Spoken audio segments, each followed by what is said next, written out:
लाखणी येथील महाप्रज्ञा बुद्ध विहारासमोरील प्रांगणात भीमसकाळ संगीतमय प्रबोधनाचा कार्यक्रम संपन्न झाला। हा कार्यक्रम 4 फेब्रुवारी रोजी सकाळी 8 वाजताच्या सुमारास भीमरत्न मंडळाद्वारे लाखणी येथे आयोजित करण्यात आला होता। यावेळी जय भीम मित्र मंडळ नागपूर यांच्या वतीने संगीतमय नृत्य व गायनाचा कार्यक्रम संपन्न झाला। यामध्ये बुद्ध, भीम व रमाईच्या गीतांवर गायन करून संगीताच्या तालावर सामूहिक नृत्य करण्यात आले।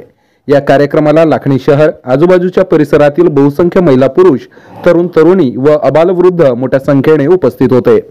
हा कार्यक्रम यशस्वी करण्यासाठी भीमरत्न मंडळाचे पदाधिकारी संदीप हुमणे, पंकज हुमणे, पियुष वाहने, रोशन खोब्रागडे, आर्यन रंगारी, अभिषेक मेश्राम, सागर लोखंडे, राजू अंबादे, स्वप्नील कांबळे, सुबोध इलमकर, संगदीप हुमणे, नाना सुखदेवे, सम्यक मेश्राम व प्रफुल्ल पंधरे यासह अन्य युवकांनी परिश्रम घेतले।